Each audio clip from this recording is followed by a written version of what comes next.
Hey there, YouTuber, Shaman Hawk here.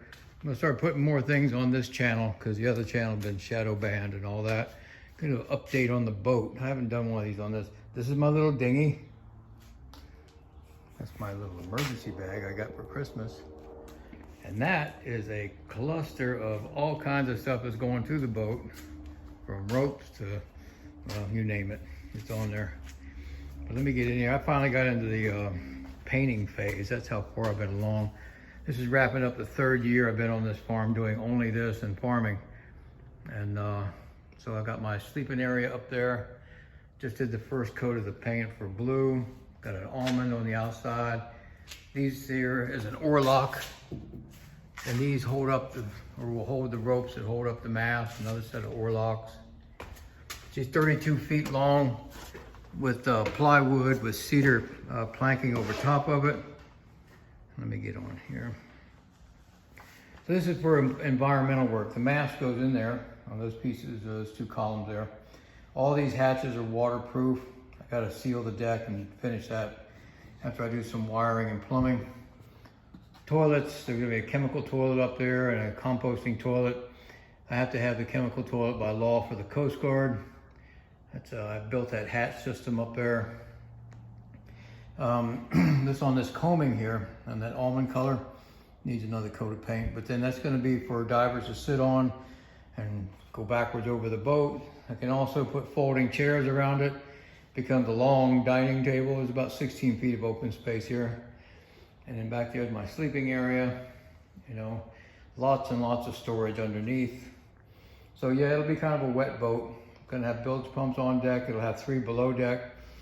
And no, that's about it. It doesn't have an engine. It's gonna be as green as I can get. And like I said, it's been 3 years of just me on this. This is 99.999% only me doing this. And that's one of the reasons it took a long, plus I gotta fight the weather. In the summertime, it can get up to 130 degrees in here. You know, loaded with mosquitoes and biting flies, you know, but then after that, you know, put these holes in there, let water come off the combing. Show you a little bit underneath. Yeah, you get to see all the imperfections of body work when you're doing dark colors, but I figured I'd try it. So it's flat bottom with a keel. So she should track really, really well. I designed this off of some other boats that I've been building over the years. And when I drilled the holes for the rudder to go into, I made them bigger and then packed it with epoxy and fiberglass, we call it just fuzz, and then re-drilled the holes. That way if I get a leak in the bolt area, it goes into a synthetic product instead of into the wood. And the transom up to the sleeping area, probably get a longer view. So I built this mast. It's white pine laminated with epoxy. Instead of putting pulleys inside, it's just curved pieces in there, laminated. They'll get waxed. This is what the shrouds and stays go on to. There's another set up here. You know, I'm using 1-inch nylon rope. And this is the part that bolts into that other piece that I showed you. Okay. So here she is from this side. So yeah, I've been dreaming about this boat for years to finally do it. That used to provide heat. I gotta fix that. You know, show you some of that. That was a test rudder. I didn't like the way that was working. I'll go back out here a little bit. So this is the rudder I'm working on. And then I have to go ahead and tape that or cover it in fiberglass cloth, do some other bolts and body work on it. This is one of the sails. This is a heavier sail.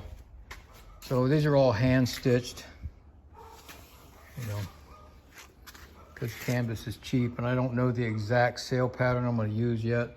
So this was the cheapest way to go. So when it's too cold to really work on the boat or do things, I'll be listening to YouTube channels and just stitching things up.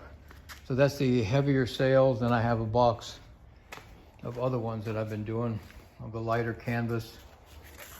So it's been a work in progress. This is my biggest sail, but that's going to be, that's another probably 2 weeks worth of sewing on that one. So guys, if you like, so I'm building this for environmental work, dolphin and whale rescue that I used to do down at, volunteered at Dolphin Research Center years ago. And I love that work. That's a great organization. It was run by Manny Rodriguez many years ago. I don't know who's doing that now. But that's one of my first stops, is to go down there and say hi to those people. Great organization. And what else? And do reef cleanup. That'll be set up also for divers. I'm gonna walk over here and show you these oars that I made. And so it's green, no engine. These are some of the oars. These are 12-foot oars. White pine laminated, covered in epoxy resin. The thing that happened to me with this whole pandemic thing, COVID stuff, what really got me, man, was some of my materials went up 300 and 400%.